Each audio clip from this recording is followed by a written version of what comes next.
light 'em up in the ring, light 'em up, shoot, shine, do your thing, light 'em up in the ring, light 'em up, shoot, shine, do your thing, light 'em up, go dumb, go stupid, yeah, we undefeated, sucker free, we got the seats heated, hot. Let's face it, you about to get a beat down. Less talking, let's take it to the streets now. Ain't gonna be no rematch, why you wanna fight? Touchdown on sight, yeah, turn off the light, oh, turn off the light, let's get it poppin', go dumb. When you see me moving, bodies dropping. Move some. I'm about to go sick, call Earl. I'm turning up like E40, not your average girl. I'm turning up. We can rock like Rocky, make you tap it. Ghost ride the whip, look at my drip. This ain't a copy. We got a night if you wanna throw hands. When they see me fight, they wanna throw bands. Go dumb, go stupid, yeah, we undefeated. Sucker free, we got the seats heated. Light 'em up in the ring, light 'em up, shoot, shine, do your thing. Light 'em up in the ring, light 'em up, shoot, shine, do your thing. Light 'em up. It's time for the main event. It's the Shoe Shine.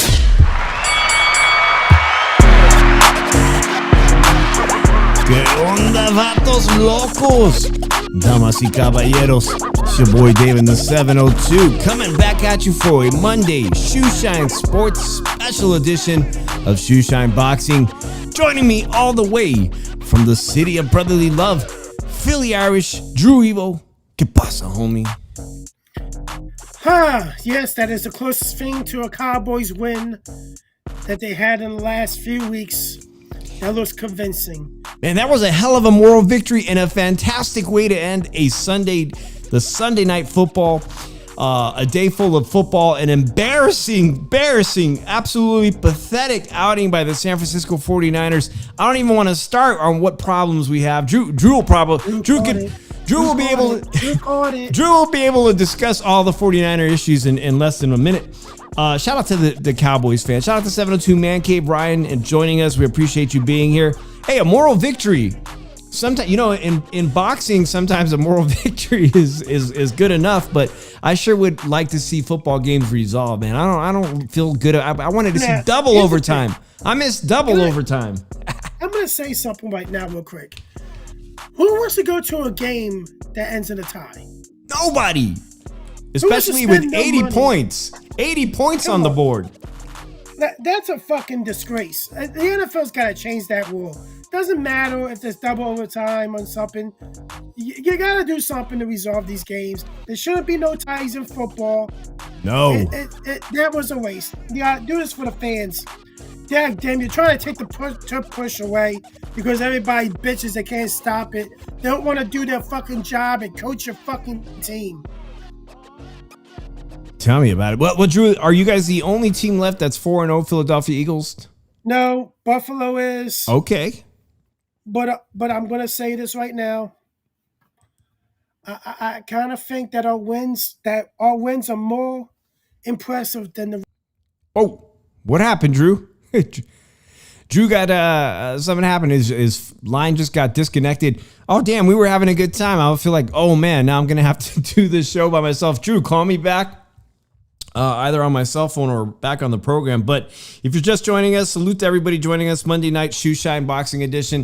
We're going to be talking about a lot of sports. Today we're going to be trying to making lemonade out of one lemon because there really wasn't too much, although there was a great fight this Saturday night. ProBox TV, two young fighters put on what I would consider a fight of the year performance. Drew is calling us back here. All right, we got Drew back. What the fuck happened? That was weird, man. That was totally weird. But salute to everybody joining us. Don't forget to hit that, smash that like button, and see if we can share this on our other people's socials so we can get more people talking up in here. That'd be fantastic. Go ahead, Drew. So I was rudely interrupted by the cutoff. That our wins are more impressive. We beat a 3-0 Tampa Bay team on the road where we have not won. We've beaten a Rams team that was undefeated, came back from 19 points down and beat them. I got to say, yeah, our offense is a little iffy right now. I think the main issue, in my opinion, offensive coordinator calls a really conservative game, and he has to stop doing that. All gas, no brakes. Time to dominate. Get the ball to number 11 always open. I hear you. I'm tired of seeing fucking cryptic treats from him. And everything. I hear you. Okay, hold on a second. Go ahead. I really, but the thing about it is people are saying, oh, this defense is going to take a huge step back. This defense is still in top form. They made plays yesterday. They forced 3 turnovers.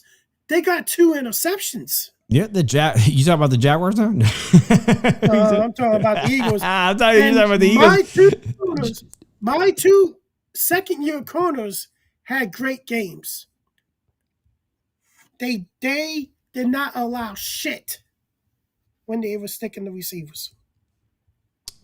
I hear you, man. We're going to have a great tailgate talk episode. All football this week. It's either going to be Wednesday or Thursday night. Thursday night, obviously, guys, is the NFC West Showdown. 3 teams now sit 3-1. The 49ers dropped to 3-1.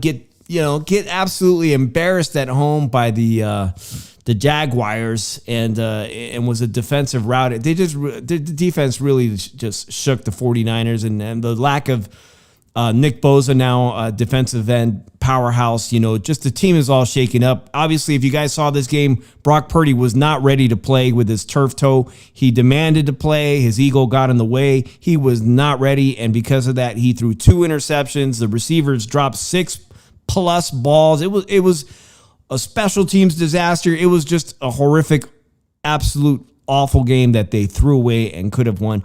Could be 4-0. But we'll get to that later on this week. Thursday night, like I said, we got that showdown Thursday night. Shout out to the LA Rams fans. I'll see you there Thursday somewhere. Either we're going to be here or...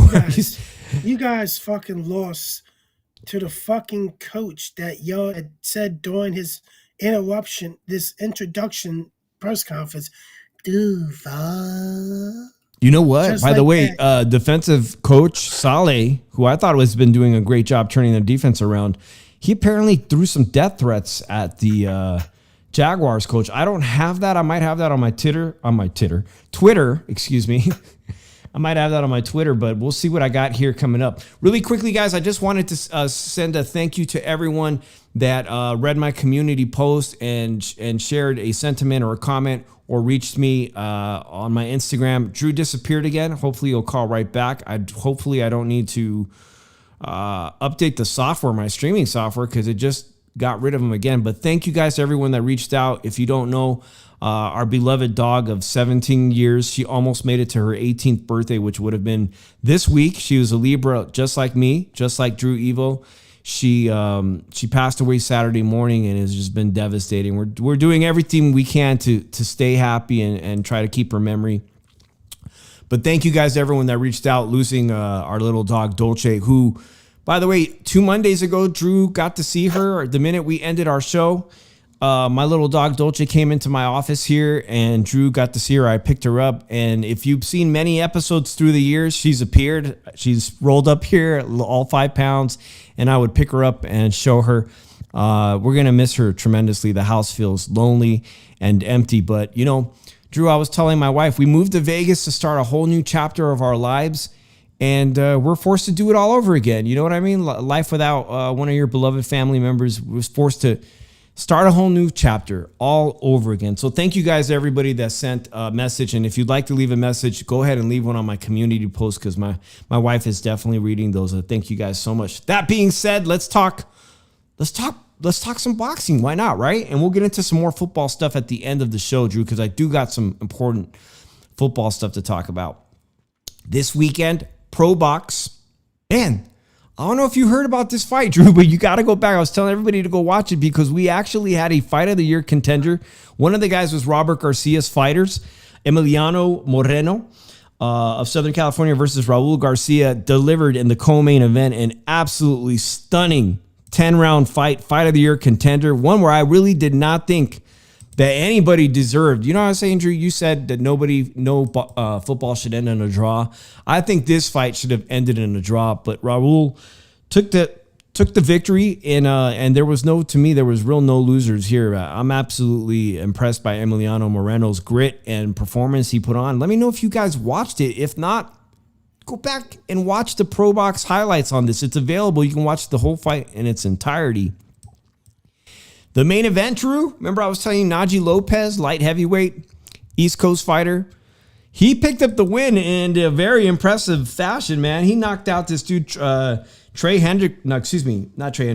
Henderson, in less than 6 rounds. A very impressive stoppage. Calvin Henderson had been in there with some real contenders. This was the kind of victory he needed to cement himself squarely in the top 15 of the light heavyweight division. I think he's one of these guys who you could even say is top 10, but the level of competition needs to increase. They still are going to be talking about possibly him being a fighter to fight the great former champion Beterbiev. So he may have just earned himself a spot this weekend. It all happened on ProBox. That was pretty much the only American boxing I was watching, Drew. But I got to ask you, Drew, if you heard about former UFC fighter Wanderlei Silva, who had a fight. Wanderlei Silva, who fought in Brazil. And this shit went viral, guys. It went absolutely viral.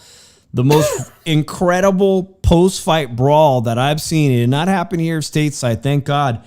But the guy he fought, Drew, actually, what's crazy about it is I remember watching him fight a lot. Silva's being 49 years old. The guy he fought was former boxing champion from Brazil, a legitimate boxing champion, Acelino Freitas, who was, I believe, 50 years old. Silva was disqualified in this match, right? Disqualified for headbutts. And then this incredible melee took place. I'm going to try to get you guys the best video I have of it. Let's see if I have this one video here. Wanderlei Silva, I think because of the headbutts, he kind of deserved this, but a guy in a bow tie comes out of nowhere.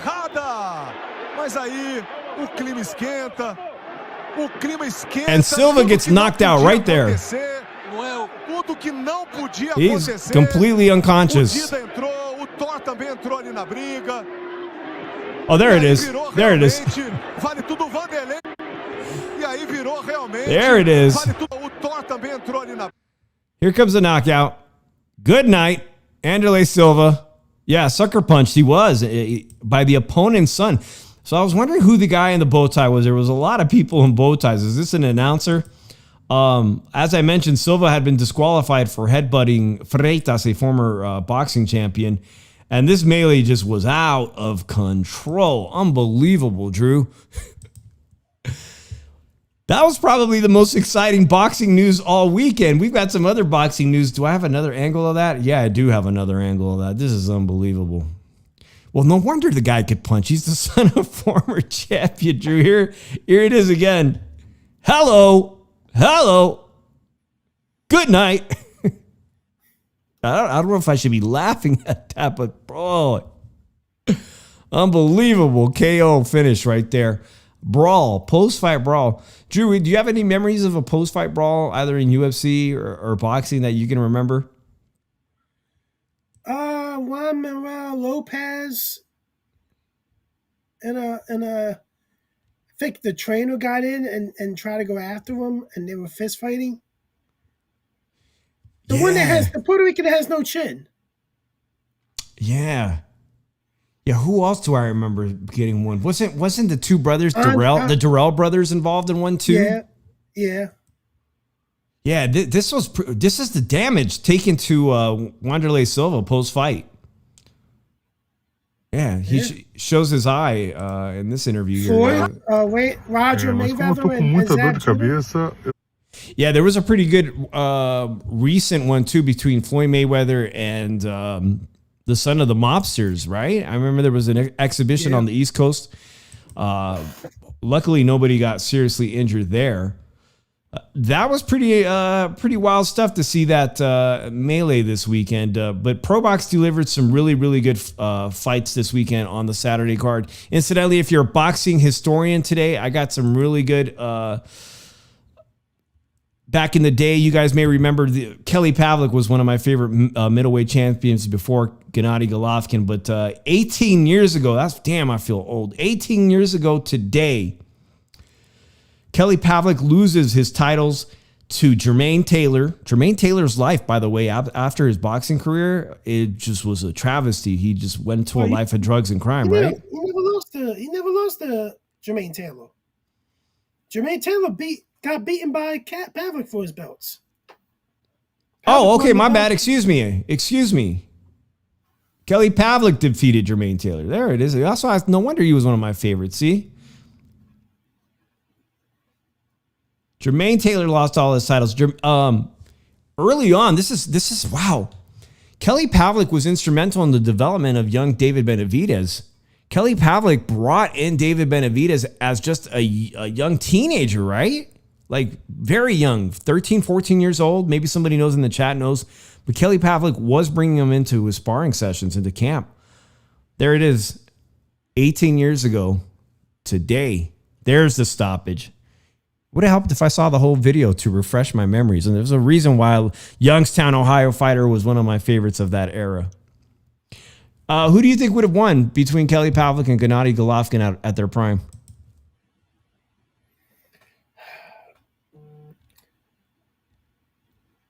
I want to pick Pavlik. I think Pavlik, because Golovkin is a guy that's going to stay in front of you. I think a guy that fought Pavlik, I think the weakness of Kelly Pavlik was a boxer, if you look at it. Like Bernard, he fought the perfect fight and everything. Fought the perfect fight against Pavlik and could have stopped him. So, I would have picked Pavlik because Pavlik could have controlled the fight with his reach and everything. That was the thing with Pavlik. He was always good with his reach advantage. And I think it could have helped him. Well, Drew, I was wondering what that was. Here's in case you missed a ProBox this weekend, here's that knockout by Najee Lopez. There it is. Early stoppage right there. Najee Lopez, El Chino. Very impressive, guys. Very impressive. Well, on the boxing news tip, Drew, we got a couple of stuff to talk about. Very important stuff. Terence Crawford continuing to enjoy the success of beating Canelo Alvarez, had a homecoming parade. Last week, Nebraska football team brought him out on Saturday. This weekend, he had a victory parade, an incredible victory parade. The entire city knew about it, right? They made this huge announcement. And then something absolutely awful happens to him. I'll get to that in just a minute, but I do got some pictures of the victory parade. So this is a picture. Everything looked fantastic, right? His victory parade in the car and whatnot. This was the announcement for the Terence Crawford victory parade. But later on that weekend, did you hear what happened, Drew? This just put a complete spoiler. Yeah. And I got a statement from the police department because unfortunately it could have gone pretty bad. Hopefully there's not going to be any charges. The Omaha Police Department stopped him, and the statement put out on Sunday, Omaha mayor, they gave him the key to the city on Saturday at his parade, was awarded the key to the city. Shortly before 1:30 a.m., officers working in the downtown area observed a vehicle driving recklessly near North 12th Street and Capitol Avenue. A traffic stop was conducted at Cass Street. While speaking with the driver, an officer observed a firearm on the driver's side floorboard. For safety, all four occupants were ordered out of the vehicle at gunpoint. The driver was later identified as Mr. Crawford. Upon verification of his driver's license, was issued a citation for reckless driving. Thankfully, there was no DUI. One passenger, a member of Mr. Crawford's security team, was also found to be carrying a legal firearm. But again, man, this could have ended really bad for him. Thank God he was just awarded the key to the city and they figured out who he was. But, this could have ended up pretty badly for him. This is actually video from the event. Let me just show you guys here. So I've been archiving all the cool stuff I want to share with you guys. It just doesn't look that good on this streaming software. Let me see. There it is. Nope, that's the fight.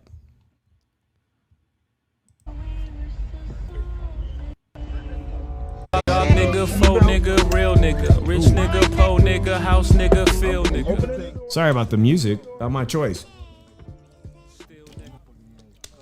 I'm not reaching for no gun.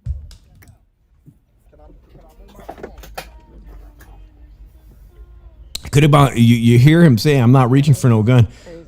This kind of stuff, even NFL athletes have gotten slammed to the ground and hurt. It could have gone very badly.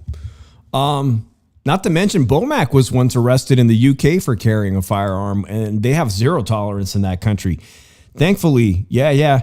Ryan says it was his birthday. Thankfully, no charges are going to be pressed there. Like they said, his bodyguard, entourage member, had a legal permit to carry that firearm. But Drew, what are your thoughts on this? It's a bad look for the police department, the city, and it's probably going to cost some people their jobs. Yeah, it was a trip. I mean, he's the big star in Omaha now. He's the fighting pride of the city and whatnot. But for Terence, it doesn't excuse him from not driving recklessly and gathering the attention of local law enforcement. I know he has some nice cars. We don't know what kind of car he was driving, but I don't know. Was he ghost riding the whip? Who knows? Thankfully, nothing bad came of it. Well, two big news I put on the thumbnail, guys, and this is up for discussion now. I want everybody who is listening, whether whatever side of the fence you're on, regarding the Canelo Alvarez fight, Terence Crawford. The natural segue is to talk about what's on the thumbnail, and then we'll get to the big Dana White announcement that is all over YouTube. We'll give us our thoughts on that, Drew. But Canelo Alvarez's team was announced via Ring 2, Mike Coppinger, that he is going to need elbow surgery. I don't know which elbow needs surgery. Oh shit, Drew's gone again. I'm going to definitely need to upgrade or update my streaming software. Hopefully he calls us right back, guys. But the big news is that he needs elbow surgery, and they are estimating because, Turki Al-Sheikh has Canelo Alvarez contracted for 2 more fights, that he may not return to the ring until quarter 2 or 3, as that's what they put, quarter 2 or 3 of 2026. Drew's joining us again. All right, Drew. Canelo Alvarez announced that he will be having major surgery, not to his shoulder, but his elbow. And I think this one's going to require a lot of rehabilitation and a lot of rest. And as we learn about all these football players this season that are having horrific injuries, including Tyreek Hill, who just suffered one of the most horrific injuries I've seen in football. We'll talk about that momentarily. But Drew, yeah, he's going to need surgery, and they're saying at least quarter 2 or 3. What does that mean for Mexican-American fight fans? What does that mean for Las Vegas? It means that there will be no Canelo Alvarez Cinco de Mayo. It ain't going to happen. If he's healed from that injury, from that surgery, he will not have enough time to prepare a proper fighting camp for any opponent.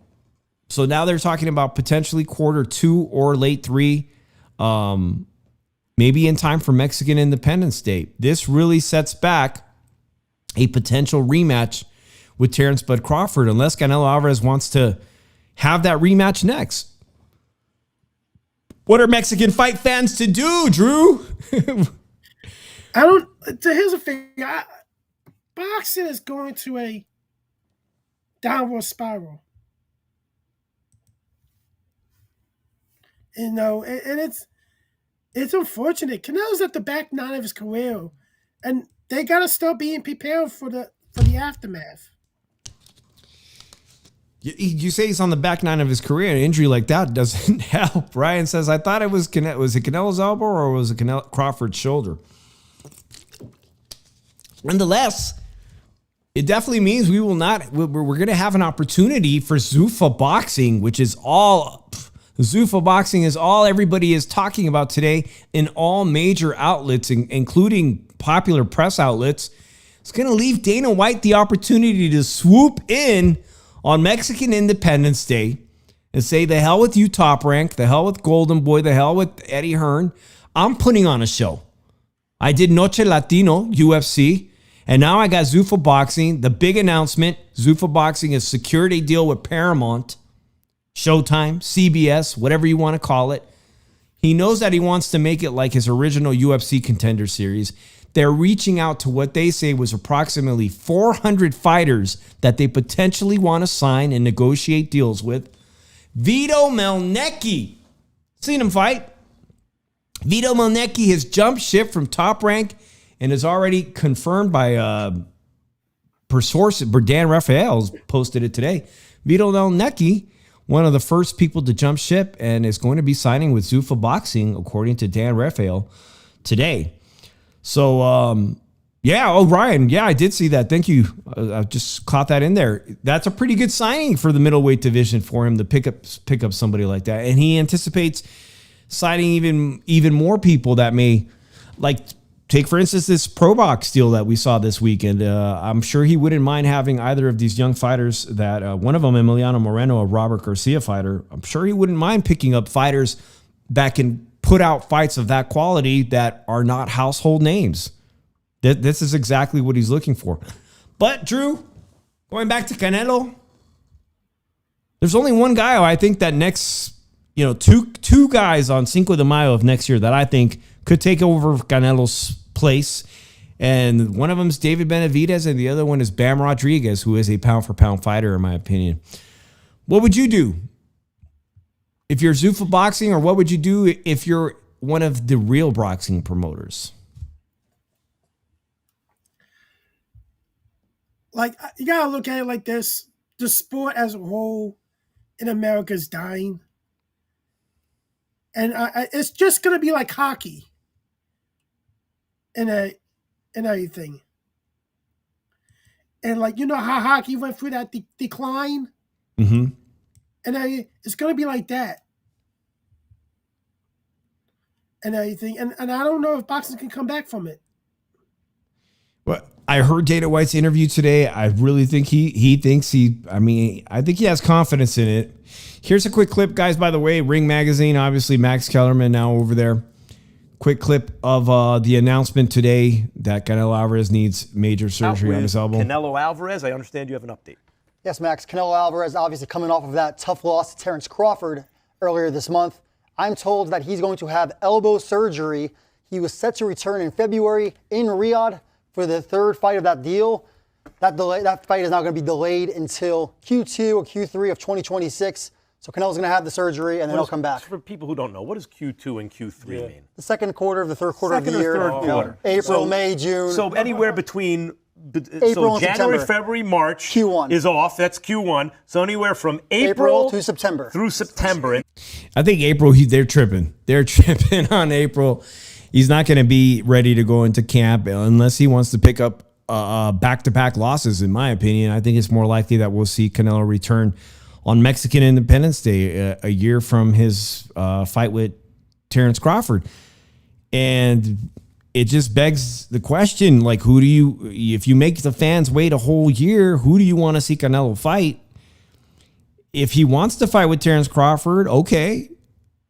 Most of us think that he won't win, or there won't be enough of an improvement post elbow surgery anyways to overcome the obstacles he had in the first one, right? I mean, what do you think, Drew? You've been getting into it with people on Twitter. The issue is, I look at all these topics to talk about.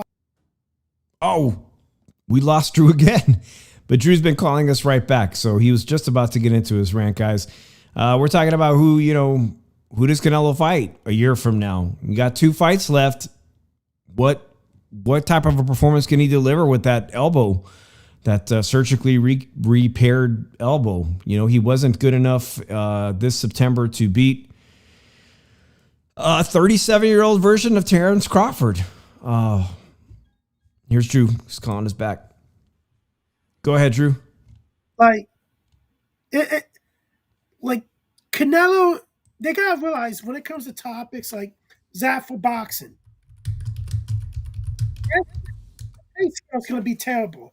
Who's gonna fight for them? Canelo's on the back nine of his career. Like, they want to see legacy fights going forward with Canelo, or retire. They don't need to see him take another loss. So, Yeah. Hey, by the way, I also have the clip. Speaking of Zuffa, it's all over the media, guys. I'm sure maybe you guys have seen this one, but I will play it. Why not? And the big question is whether or not, because of the Muhammad Ali reform that they want to impose to make it easier for Zuffa to come up with their own belts and ignore all the sanctioning bodies. Max Kellerman was able to ask Dana White about that. And this is what Dana White had to say regarding Zuffa Boxing having their own champions. They're going to be a Zuffa belt where like the winner of the Zuffa belt has a springboard into like Riyadh season and a championship fight, a Ring Magazine fight. You and I have never talked about this, but the answer is yes. Right, That's of exactly course. what will happen. Of course, yeah. Right. There will be a Zuffa belt, and then there will be a ring belt. And yes, I will not recognize.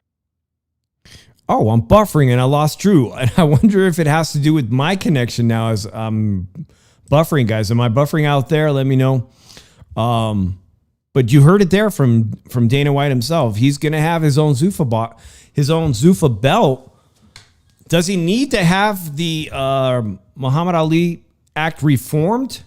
Drew, does Dana White need to have the Muhammad Ali Act reformed before he can announce he has his own championship level belt for Zuffa?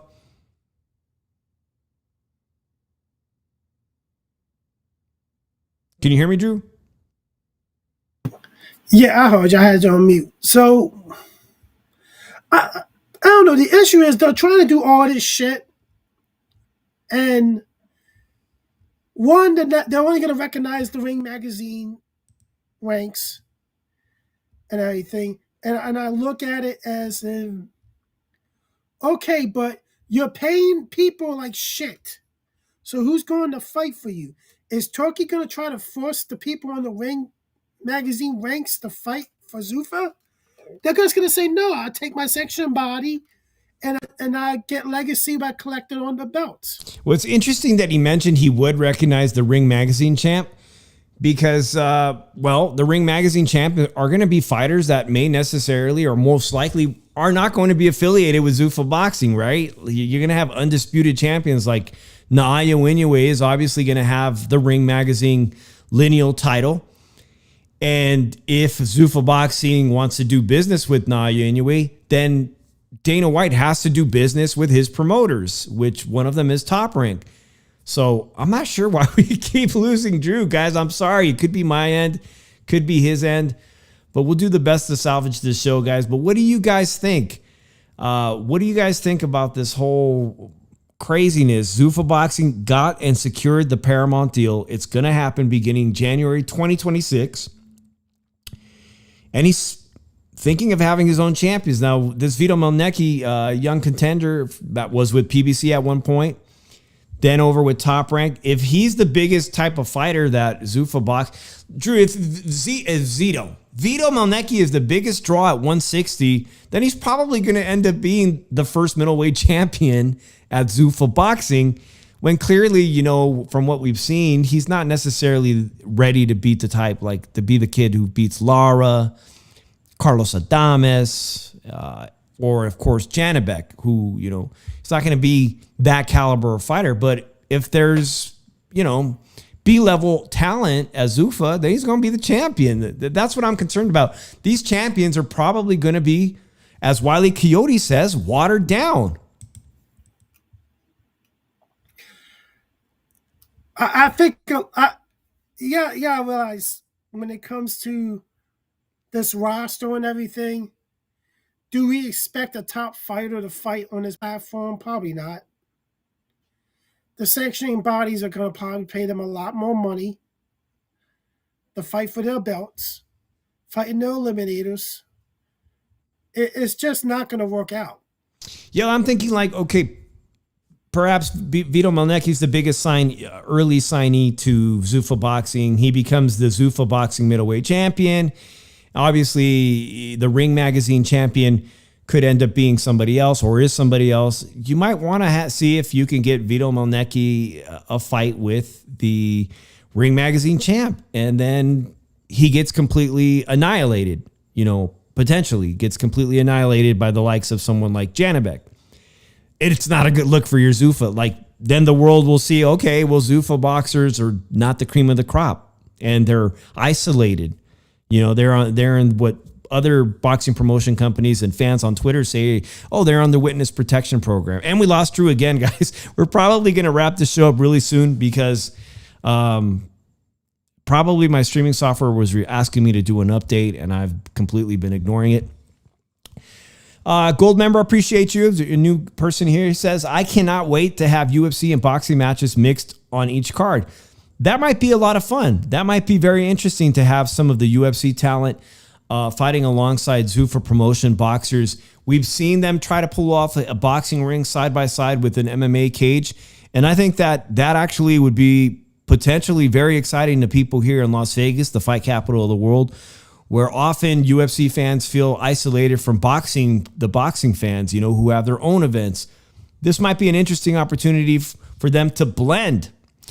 Wiley, I'm not sure what's going on. Drew's always solid. His internet is always solid, so maybe I just missed one of these important updates. Well, while I wait for Drew, if he didn't abandon it, apparently Drew's been at it with a lot of Canelo Alvarez fans, or the hardcore ones on social media. And I do have this interesting statistic. Canelo had fought 67 fights across 520 rounds, while Terence Crawford had fought 41 fights across 245 professional rounds. More than double. Canelo's fought more than double, right?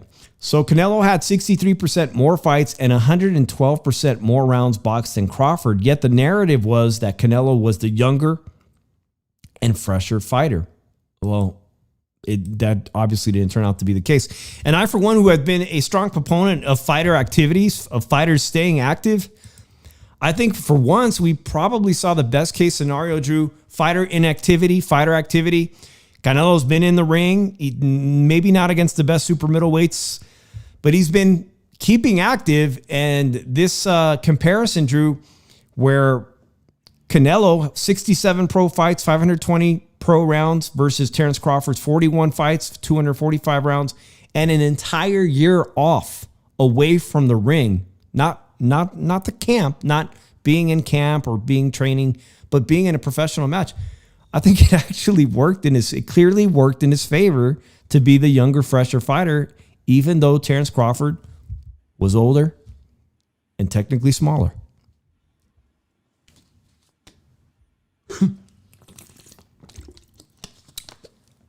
Where do you see Terence Crawford going next year, Drew? Retiring or taking an opportunity? Because tell you who's been making a lot of noise using his social media, whoever's running the account, is Janibek. Janibek posted this week. If Crawford agreed to fight me, I would gladly face him, and our fight would be the kind of match every fan would watch with excitement, not wanting to miss a single second. You think he's going to get that fight?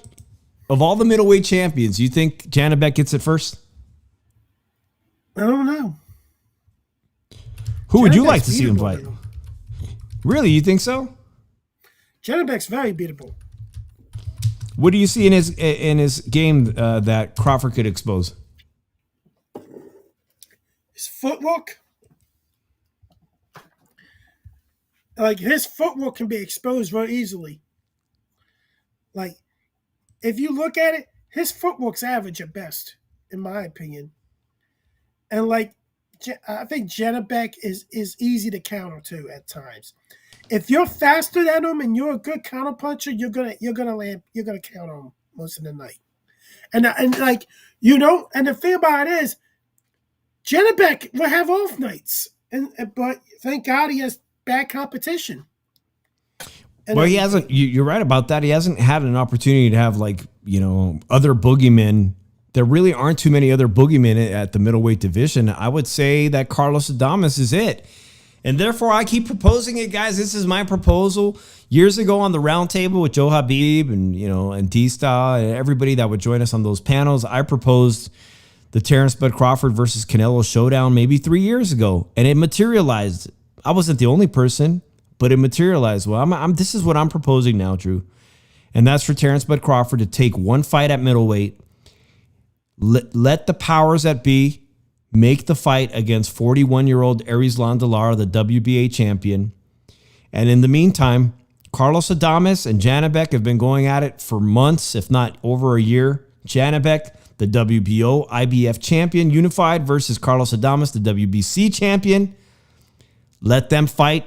Let them unify. And Terence Crawford only needs 2 more fights to do the unthinkable, to become the only 4 division undisputed champion in the sport of boxing ever.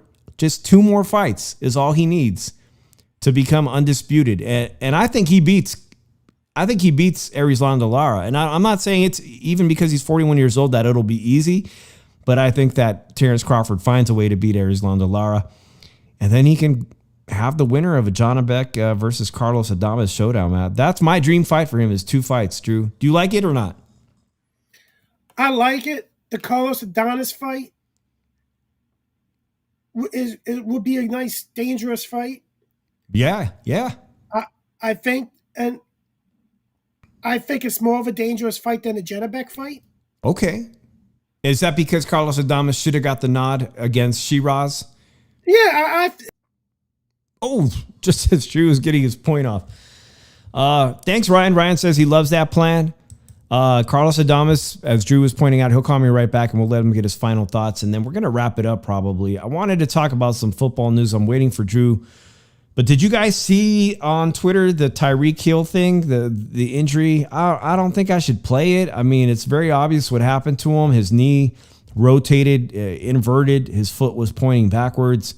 Horrific. Now, a lot of people have very strong feelings about Tyreek Hill.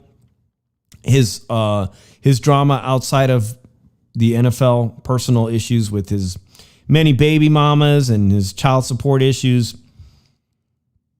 I saw comments saying couldn't happen to a nicer guy in the NFL.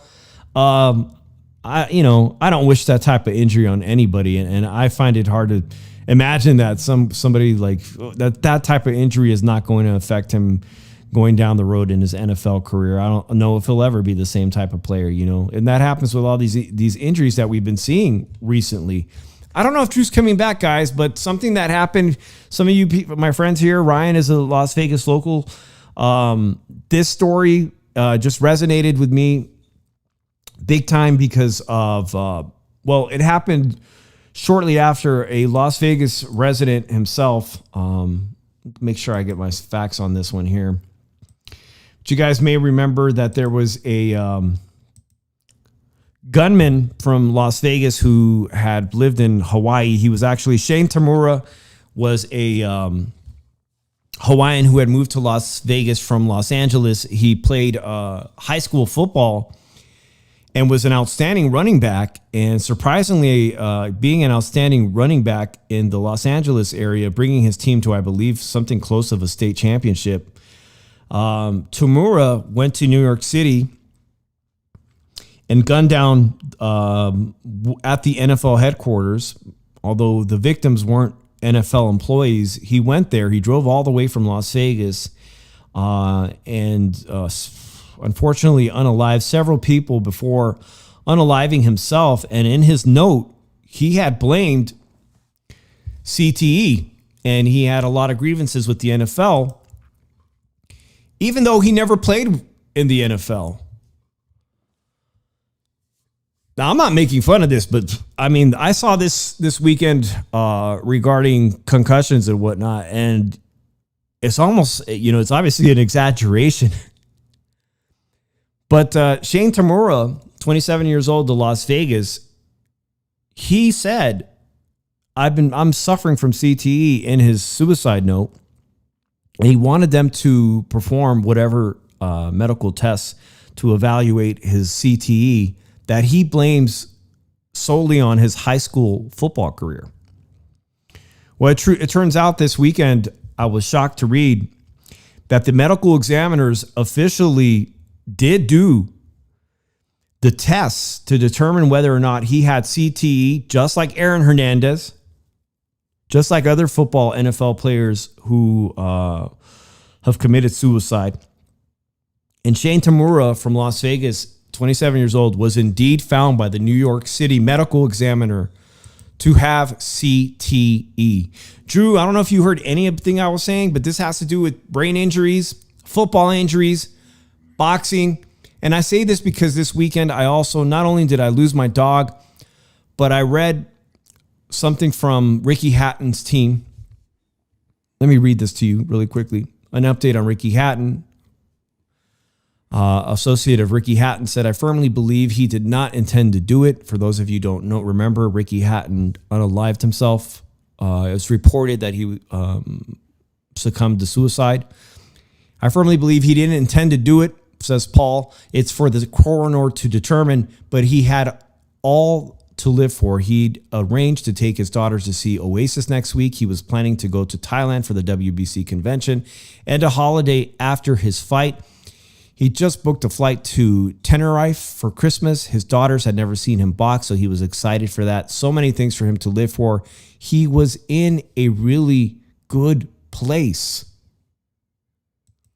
It came to a shock that on a historic boxing weekend to find out that same weekend, Ricky Hatton had reportedly taken his life. They're still in an investigation. But that's why I'm bringing up the story of Shane Tamura, guys. He only played football for 4 years in high school, a running back. Played really hard from what they said.